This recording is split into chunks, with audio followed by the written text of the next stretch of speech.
Welcome, everyone, to this episode of Warriors Whiteboard Wednesday. Dai-Shihan Miller here from Warrior Concepts.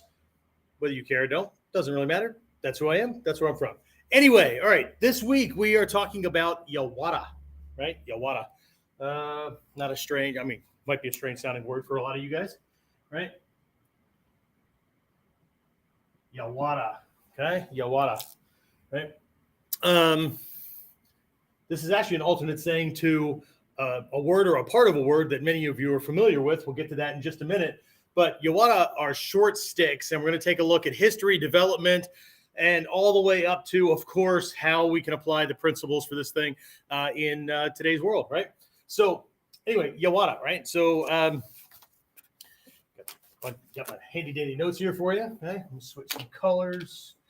Do I have? I do want to make sure that everything is easily seen by you guys, right? So Yawara, right, is this short handheld stick. Well, again, we'll talk about development, how it ended up here in the States, all that kind of stuff, right?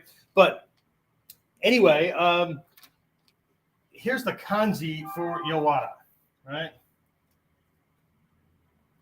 Let's see.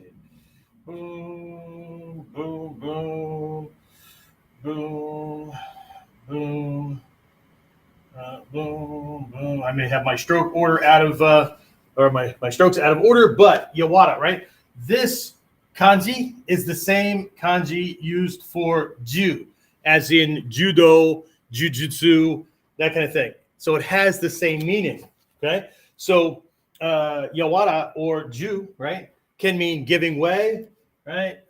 Giving way, right? Can mean soft. It can mean gentle. Often judo is called the gentle way, right? And it can also mean to make calm. Okay? I like this one. Okay?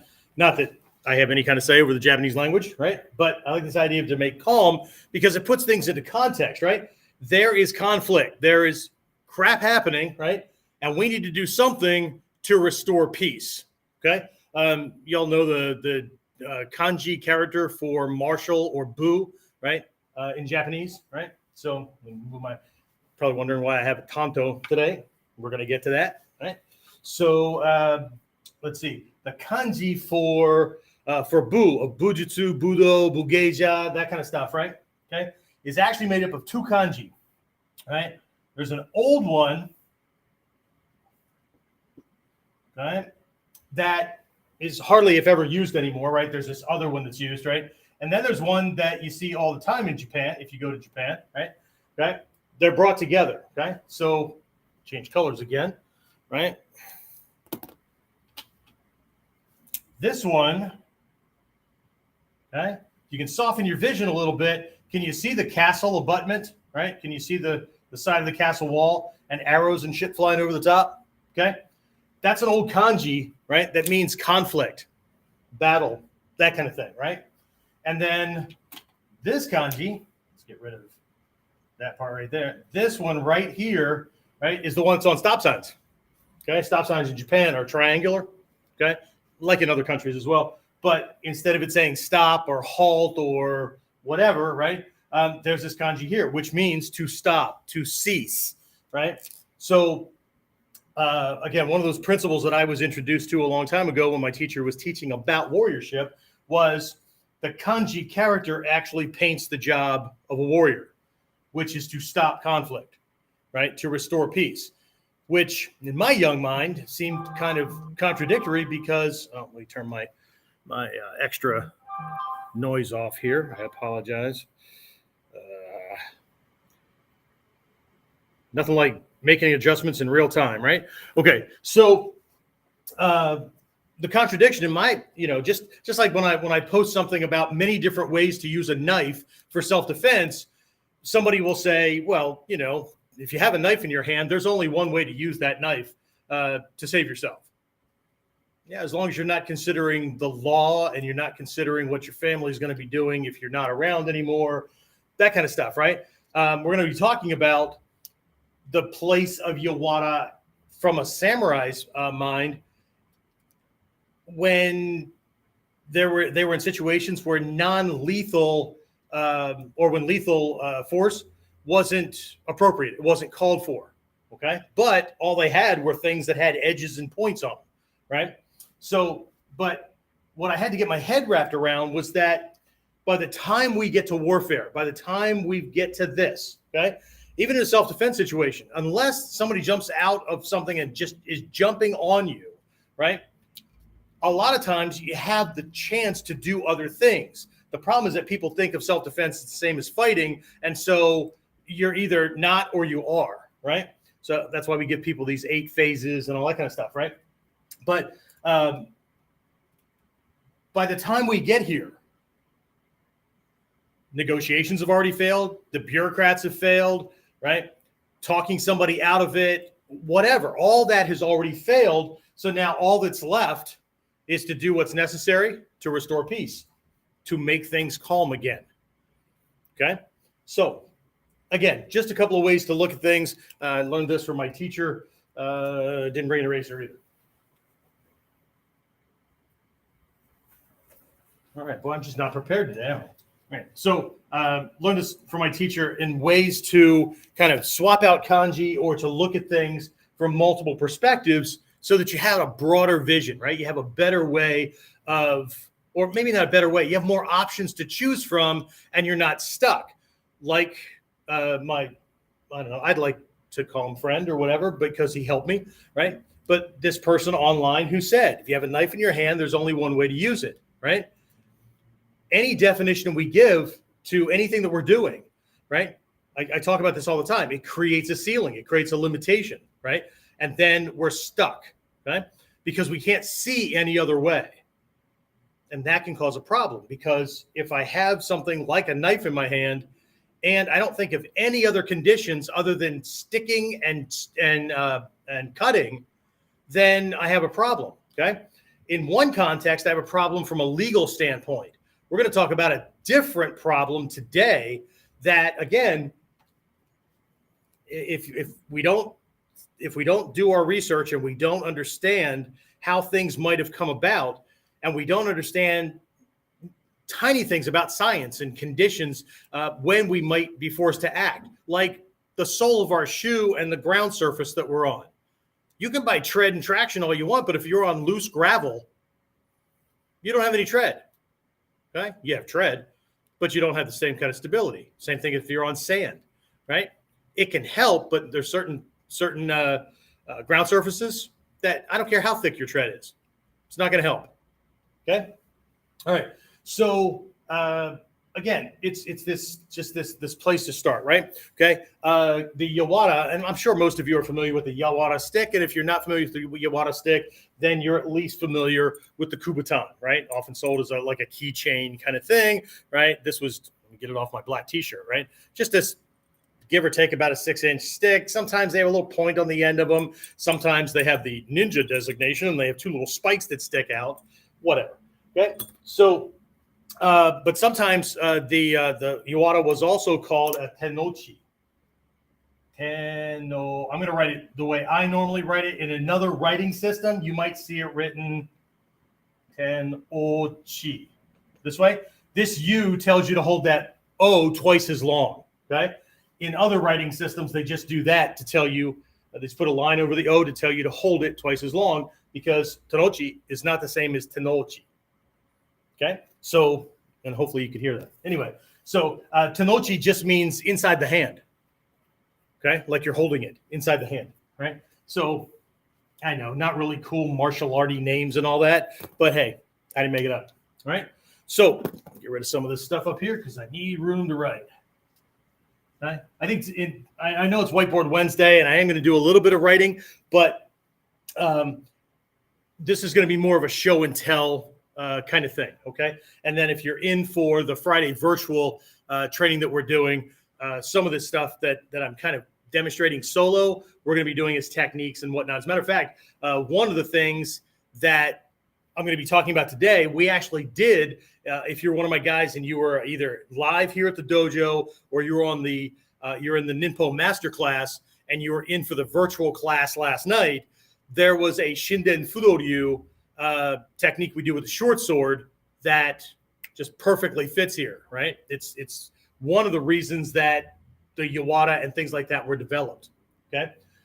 Anyway, so let's kind of start farther behind, right? We're going to do a little weapons kind of recap kind of thing, right? So getting lost in martial arts weapons is really, really easy, right? And then differentiating between traditional weapons, modern weapons, that kind of stuff, right, can get a little, overwhelming. People can end up with these long lists and whatnot, right?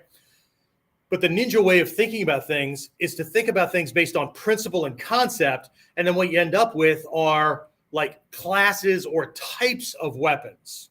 And I don't mean like these are blades and these are sticks. I mean, you could do it that way, but over the years, I've kind of boiled this back and gotten closer and closer to the principles and concepts so that I'm not looking at things in a way that traps my mind and limits things. Okay. I'll give you an example, right? We have something that I give my students. We call it the 5 weapon classifications. Right? 5 weapon, just classes, right? 5 weapon classifications. Okay. So 1 are edged weapons. Okay. Edged weapons, right? Most people think of swords, knives, that kind of thing, right? Because they're thinking about weapons. I'll talk about this in a little bit down the line, but this could be a piece of glass. Okay, this could be anything that has a sharp edge that I can cut with it, or I could stab with it, right? So a screwdriver fits here.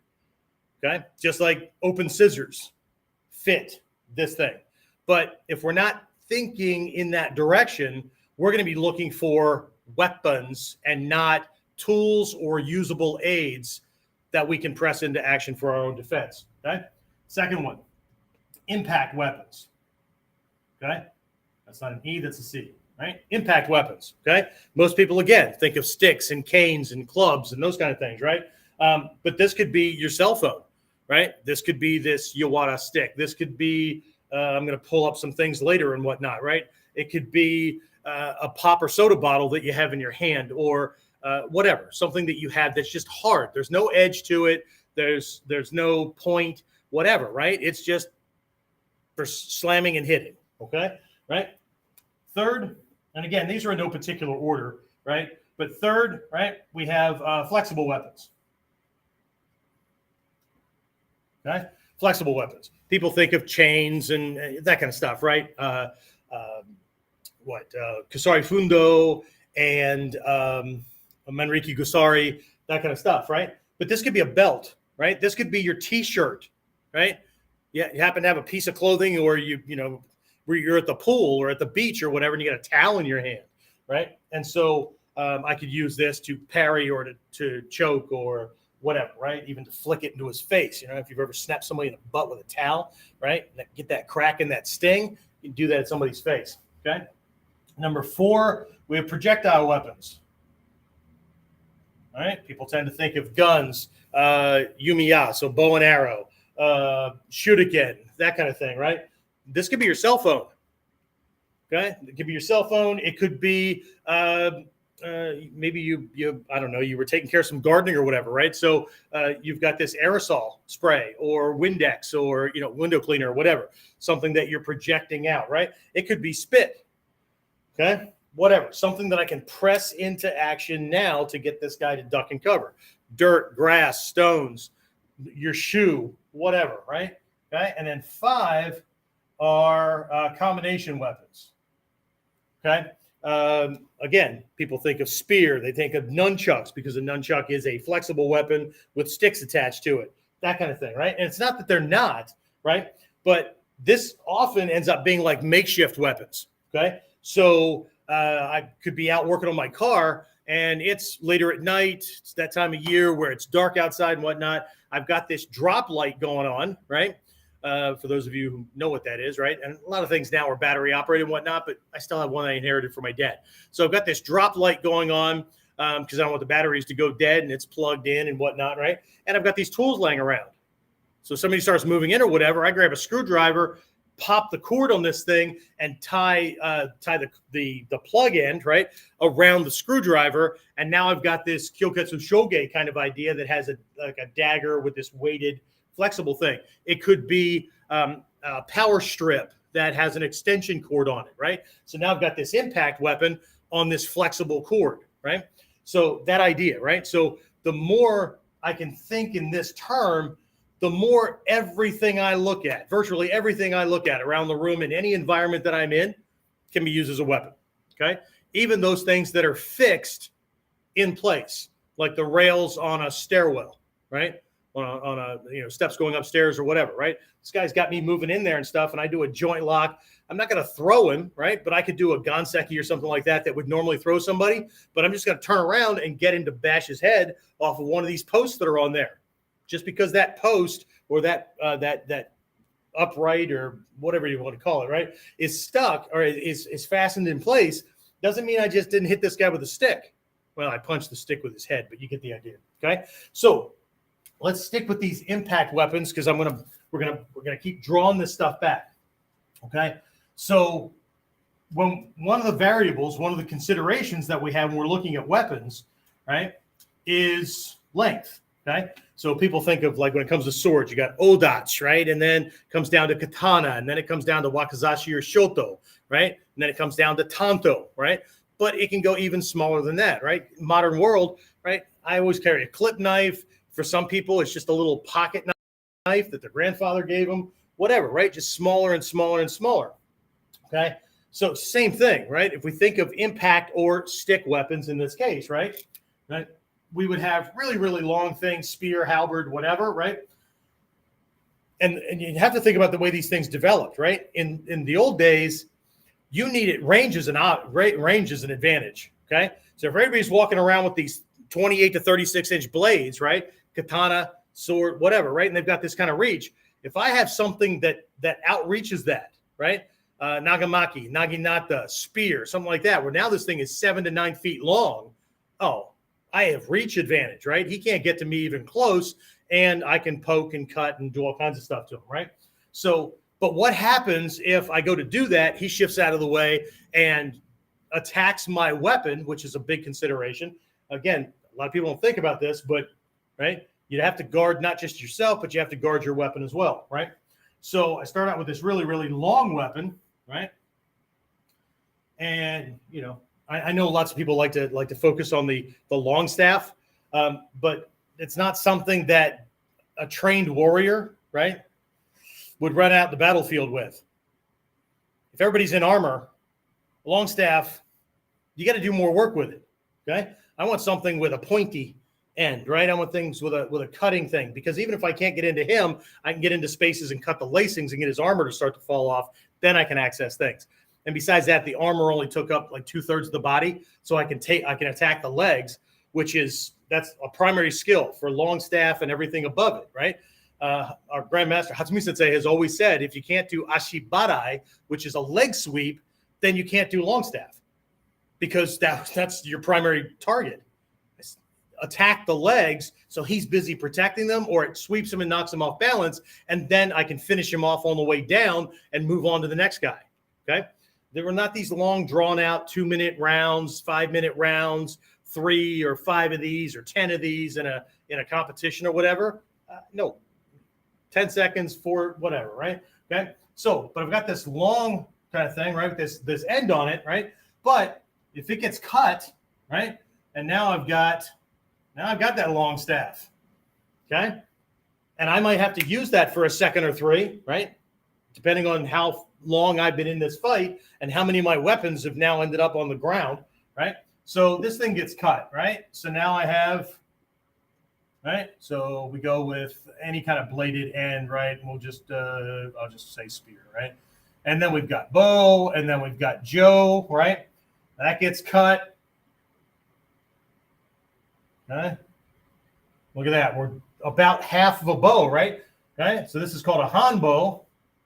In some systems, they just call it a short bow, right? Depending on range or whatnot, we call it a hanbo, half staff, right? Things keep getting cut, right? You end up with a shobo, shorter stick, right? You could end up with, right? But it's not just with sticks, right? Your blade could get broken, and you need to do something right friggin' now. I almost used the other word, okay? And so the stuff I'm going to be covering today come from different schools of thought out of different lineages. We're just going to call them theories, right? Because in all honesty, I wasn't there, so I don't know for sure. Just like anybody that talks about ninjutsu and how things were back in the day. All I have to go on is research, things that my teachers taught me, historical study, those kind of things. I wasn't there. And anybody that would tell you different and act like they were there, kind of like somebody who tells you they've got a technique that you can't beat. Okay? If you learn it, it'll never fail you. Don't walk, run. Okay? All techniques are beatable. Anyway, so same, right? My sword, right? If I've got this katana, right? The blade could be broken at a certain point, and now I've got this shorter blade. I lose the ability to stab effectively or efficiently, right? And so now I've got this shorter kind of thing that I might have to use as a short sword. Balance is a little bit different because the tsuka, the handle is longer, right? Or it might be broken at a smaller point. So now I've got this knife with a really long handle on it. Same kind of idea, right? And this goes on to weapon proficiency later on. But the whole idea is taking this into consideration, right? That it's still a stick, but range changes, factors change, leverage changes, power at the edge or at the end changes, right? But more to the point is, how did I end up with something like this, right? Nobody's going to choose to run out. That'd be like I'm still in the Army and I'm packing up to go to war, and they want to give me an M16, and I go, nah, it's okay. I'll just take my .22 pistol. Worked on squirrels. Okay, right? So, but again, ignorance of history, right? So, anyway, just the idea of the shortening weapon, all right? So, several jujutsu, jujutsu, whatever term you want to use, although there is a huge difference between jujutsu and jujitsu. I know how jujutsu, spoken by a native Japanese, can sound like jujitsu, but it's because the U gets clipped. There's a significant difference in the kanji between jujutsu, okay, soft skills, soft technique, right, and jujitsu. Jutsu, art, skills, techniques. Jitsu, tricks. Okay? It's different, right? Anyway, all right. So, and you can say it any way you want, right? Americans butcher their own language, so why not?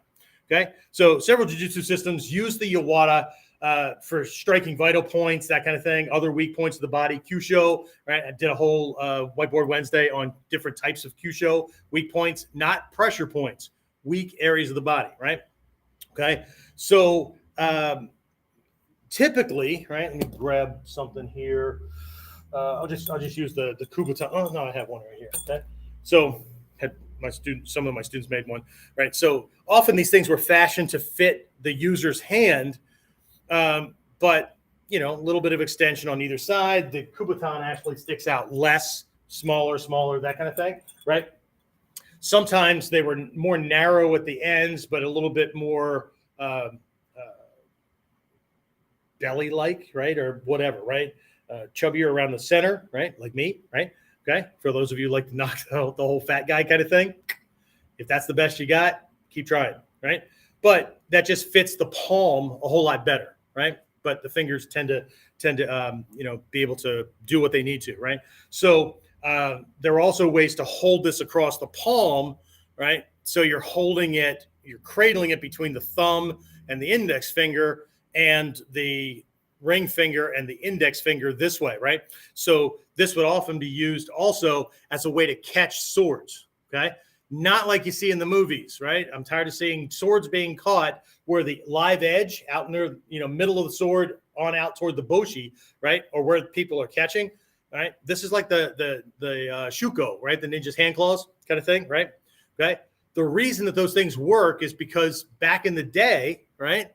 Okay. Now, when you buy swords, they're sharpened from boshi all the way almost to the handguard. Okay. But back in the day, samurai swords were only sharpened from the boshi to about a third of the length of the sword, no more than half. Okay.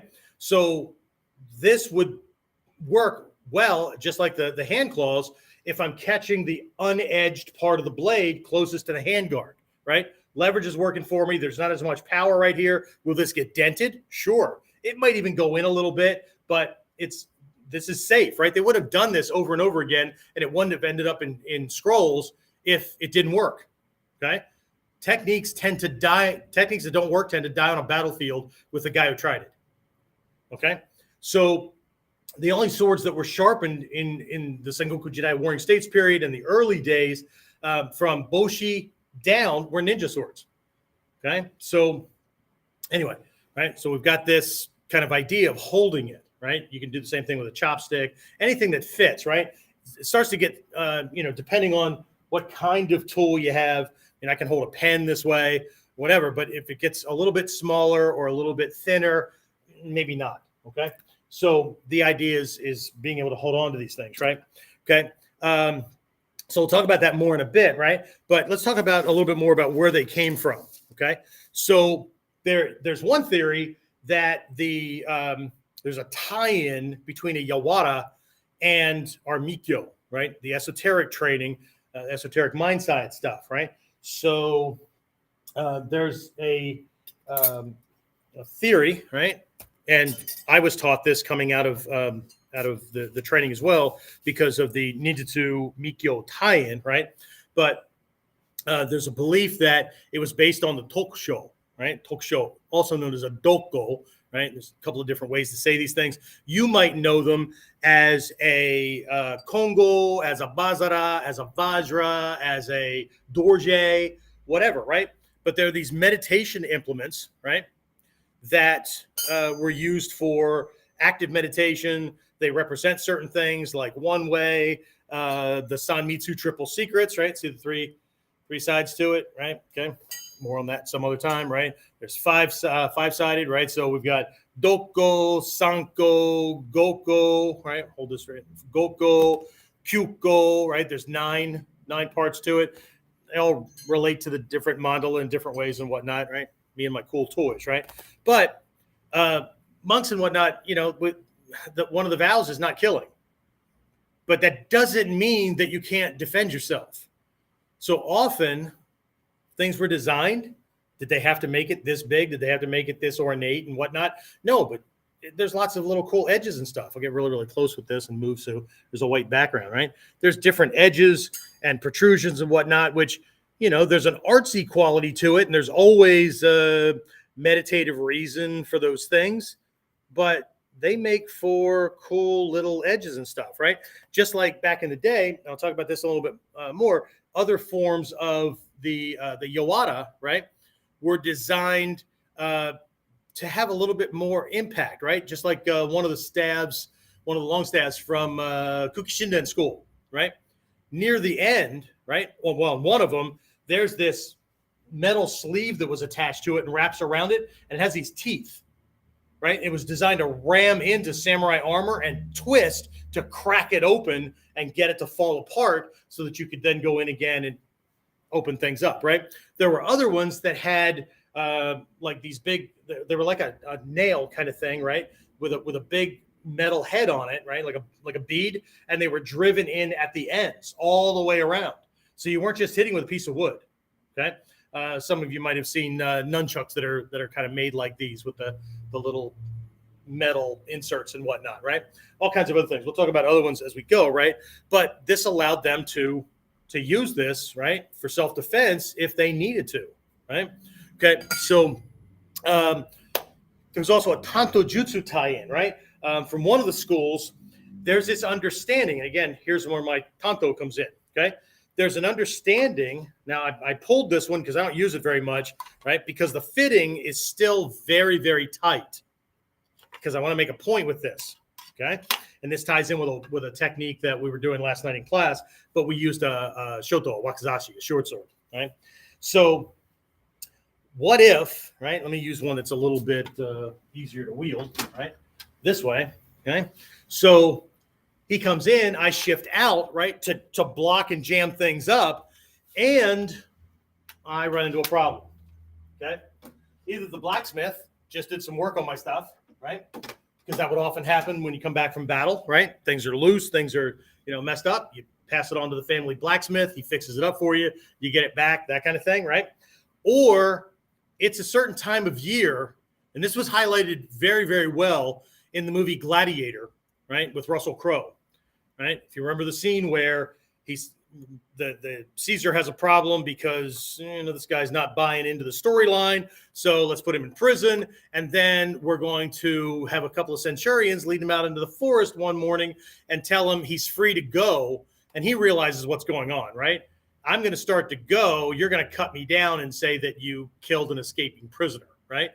But he goes on to talk about how most warriors, they clean their weapons and stuff, but they don't know their weapons well enough.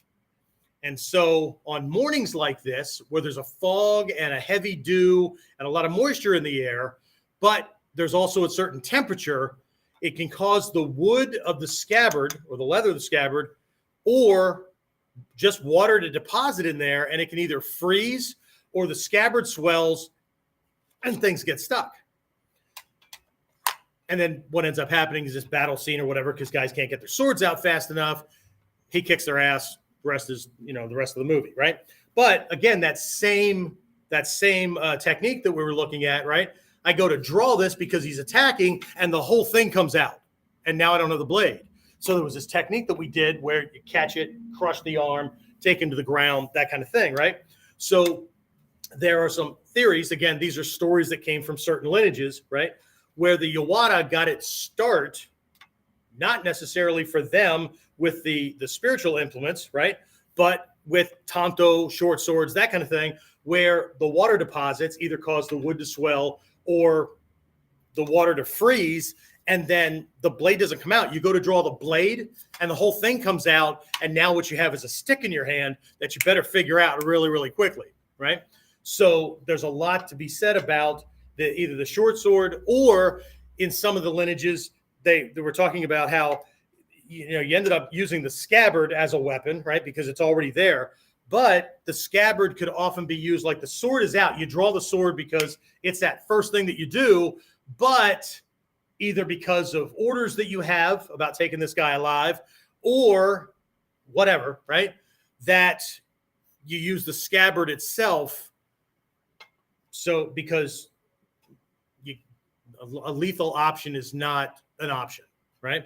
So again, a lot of people like to jump right to the guy that commented online, right? There's only one thing to do once you have a knife in your hand.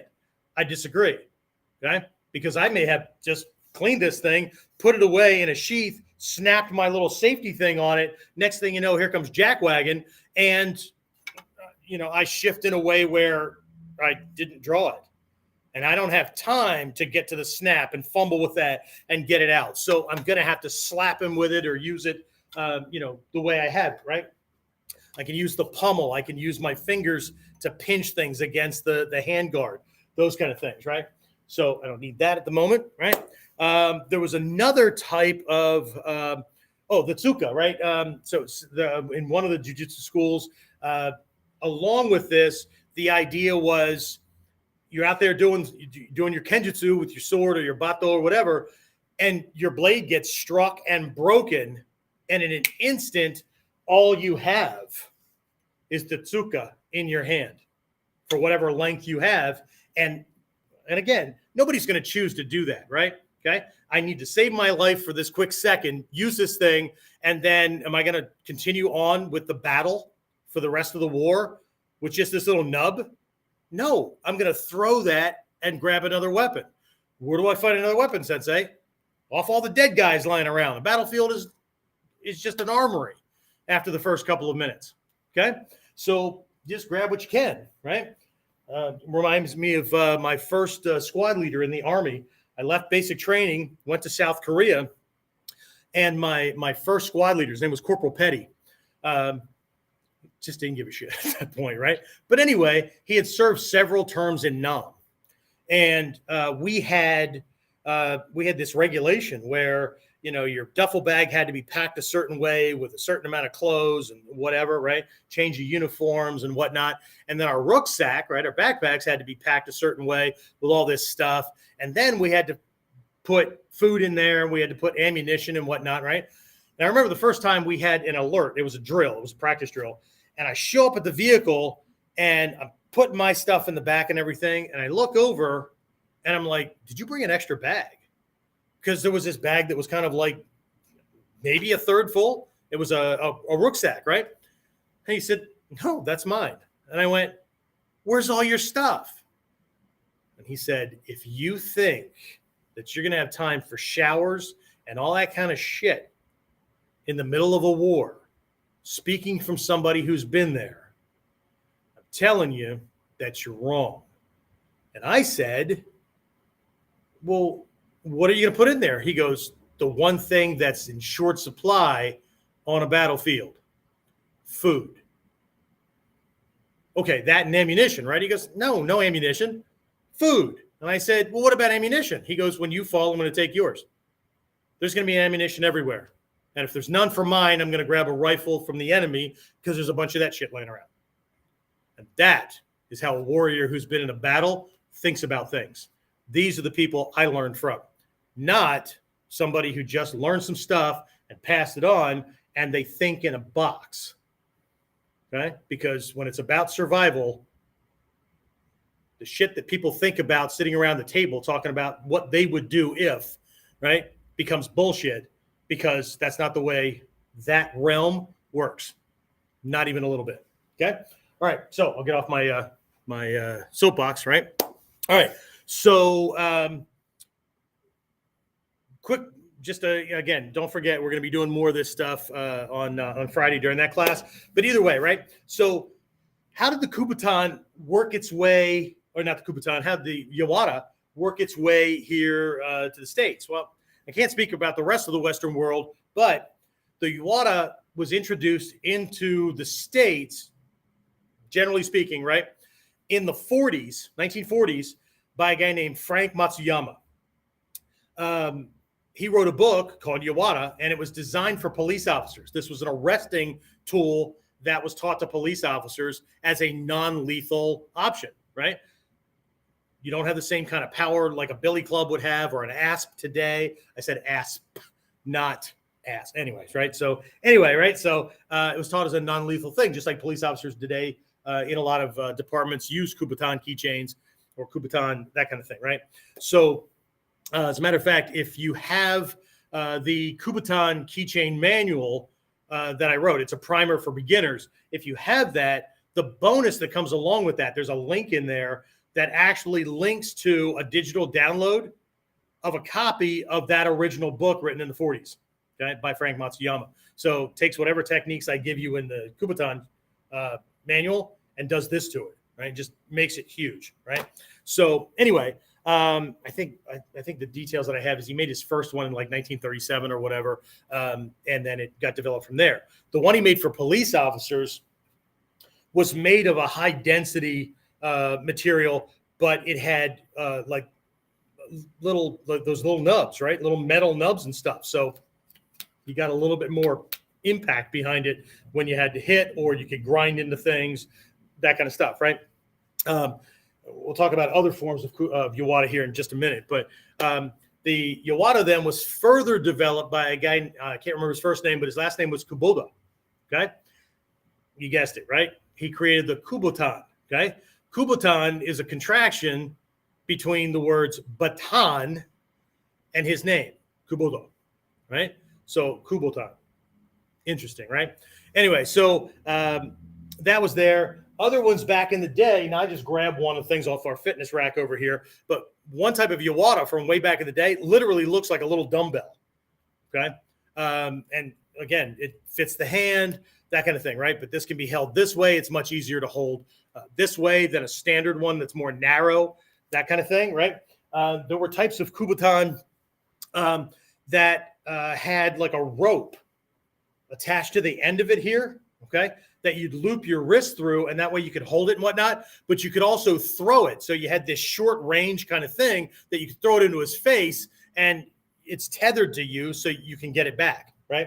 There's that kind of thing. There was another one that had like little hooks that were attached to the ends.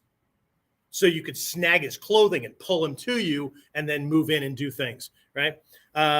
In the, I think it's the Kyokushinden school in our system. I was trying to find mine.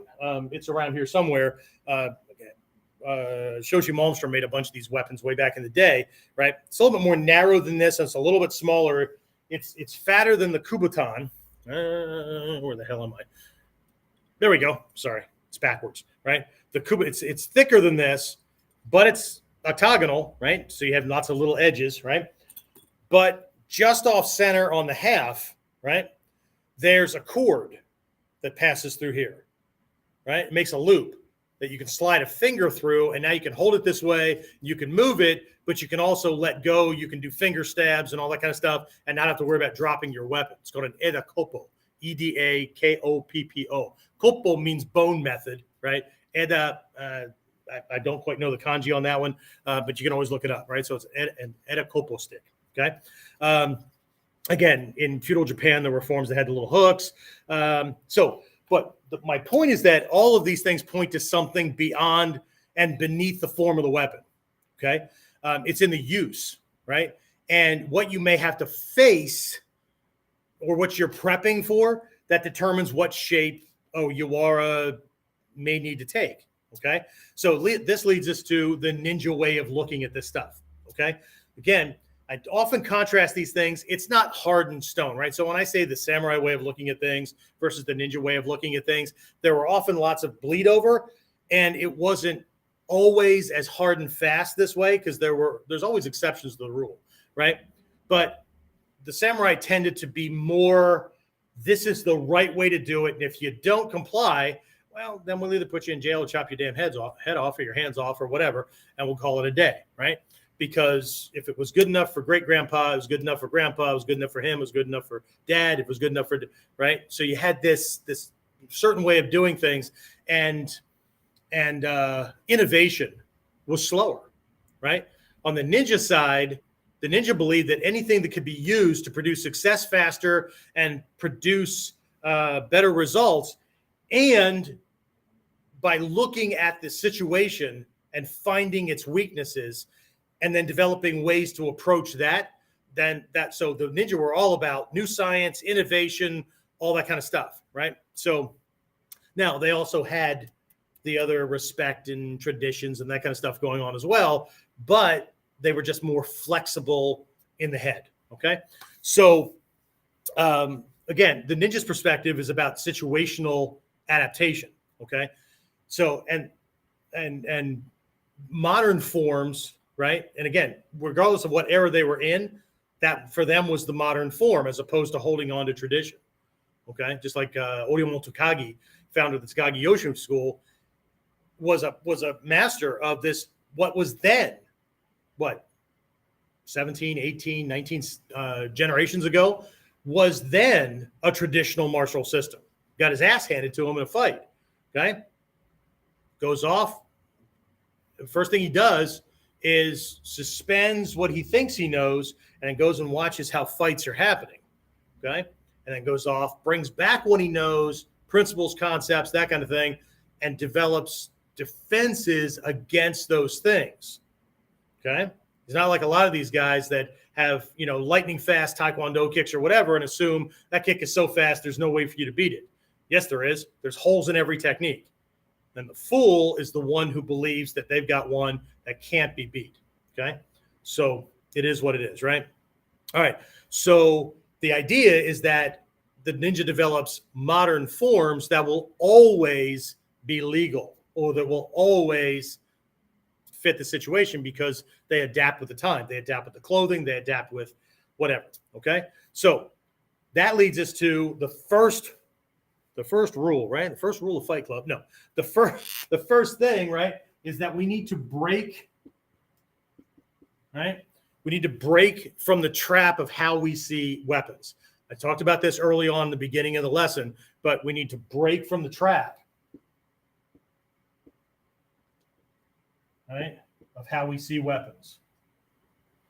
Okay? If we see weapons that they're these official forms, it's a sword, it's a gun, it's a knife, it's a hanbo, it's a whatever.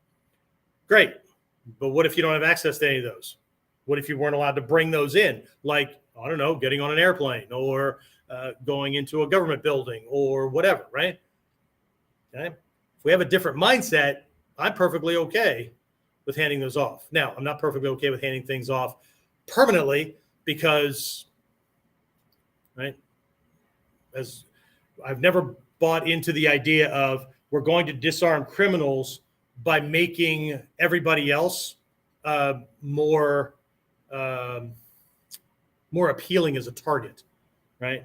So, but that's my belief system. You do you, okay?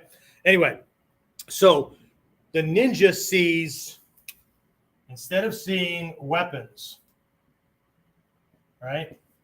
The ninja sees tools. What's the definition of a weapon? Something that beats, breaks, kills, whatever. What's the definition of a tool? Something that makes completing a task or doing a task easier with less wear and tear on me than it would if I were just using my hands. Okay? So a tool is just this, it's an expedient to get the job done, right? Okay? So we built hammers to drive nails in because that freaking hurts, or I always have to pick up a rock and rocks can split and wood is too soft and whatever, right? So we develop these things, whatever, okay? So again, tools are objects which allow us to perform a task much easier, less wear and tear on ourselves, that kind of thing, right?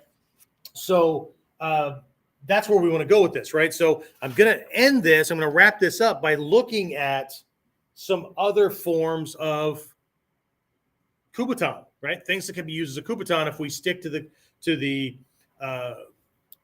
principles and concepts, right? So I'm gonna start with the most obvious, right? Well, I just happen to be holding one. Okay. So if I can hold it, if I can use it, if I can ram into vital areas, right? There's certain targets that are just best for these things, right? Catching, pinching the carotid pouch, pinching the airway, sticking this in an eye, whatever, right? So anything that's cylindrical, right? I had this in my hand earlier, right? Could be at the gym, could be working out, right? Something happens, okay? Kubotan, that kind of stuff, right? I just did a YouTube short on 3 ways to use a clip knife for self-defense. Number 2 was the obvious, right? Cutting and all that kind of stuff, right? But 1 is in using its size to keep it hidden, right? To keep it hidden until you're going to bring it to bay, right? Or you're going to keep it hidden, right? And then he's eventually going to realize that he's cut or he hurts in ways that don't feel like he got punched, but he's leaking.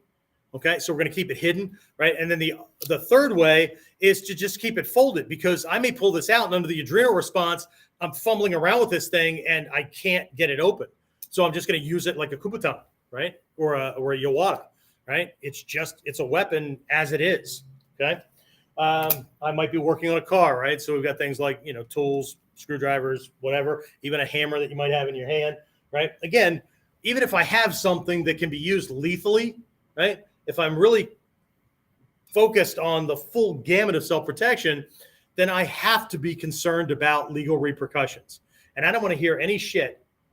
People are going to say it all the time. I just don't listen to that dumbass cliche that I'd rather be tried by 12 than carried by 6.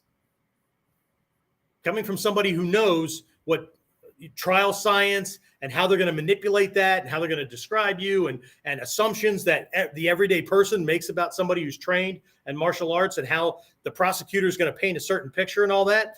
I'm not sure that I wouldn't rather be dead than have to put up with that kind of suffering. But either way, this is a no-win game, right? I don't want either of those things to happen because either way, I'm no longer around to keep my family safe. And I got to hope that whoever the stand-in that's going to eventually happen within years, right? I'm giving my wife the benefit of the doubt, right?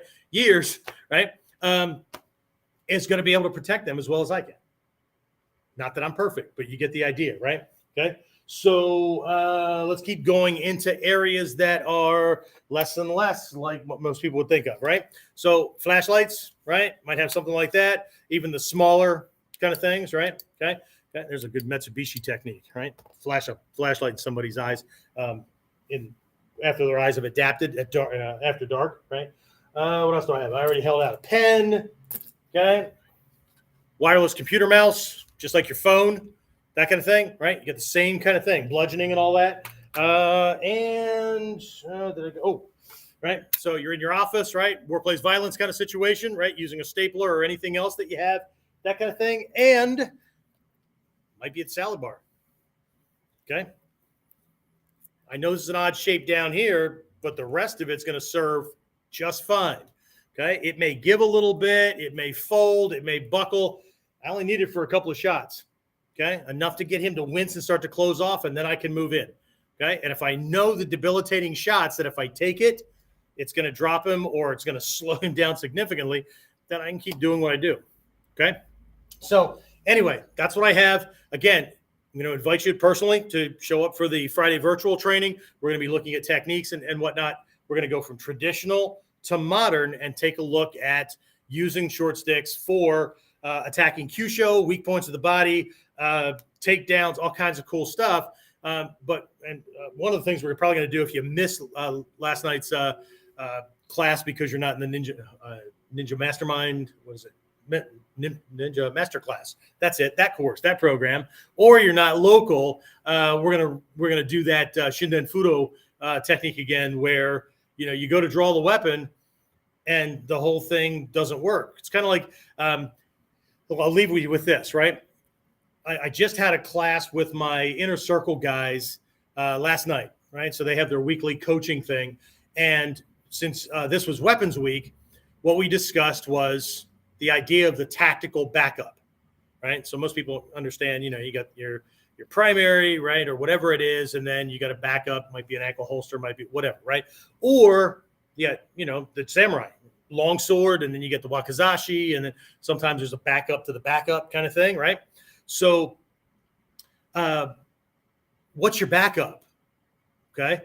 So for those of you in the States or in areas where you're allowed, right, or law enforcement or military or whatever, right, and you go to draw your weapon, right, but you got one of these newfangled holsters and stuff that, and I get the logic, it makes it more difficult for somebody to steal your weapon, but it also makes it more difficult for you to maneuver that mechanism under stress, under the adrenal response. So, right, what happens if I go to pull this, or it's a new holster, old holster, whatever, and the holster pops out to the side, things wedge or whatever, and he's on me and I need to move and do next thing. A lot of guys that come to my shooting seminars and whatnot, right, we'll do shooting on one day, and then we'll do disarms on another day, right, where this guy's got a gun out, that kind of thing. We'll do retention, right, holding on to it. They'll stay for the shooting and they'll stay for the retention just in case somebody takes it. But when it comes to disarms, they're like, I don't need to do I'm not going to be unarmed. I'm always going to have my weapon. And my question is, what happens if? Right? It jams up, holster locks, you miss the safety, the snap to get it out, or you come around the corner and he already has the gun out and it's in your face, and it's going to take you this long to get that, and it's going to take him that long to end your day. Now what? I've only ever had one person in how many years not stay because they never thought of that. And that can be a problem. If we don't think of things that can happen, right? Hatsumi Sensei was always big on like if somebody made a mistake or a weapon didn't quite do the thing or it got stuck or whatever, right? And people would want to do a do-over and he goes, no. You need to train for that because that can happen. So what will you do when your technique doesn't quite work as planned? What will you do when okay? You gonna do like the movies? Just throw it away and then, right, start all over, okay? Or do you know how to use the gun in your hand? You're out of ammo, right? Person's coming in or whatever. Can you use that like a Yawara? Just an oddly shaped one, right, to do what needs to be done? I don't know. I can't answer that question, right? But anyway, that's it for this episode of Whiteboard Wednesday. I will talk to you again. Hopefully I'll see you for the Friday class. And if not, I'll see you next week for next episode of Whiteboard.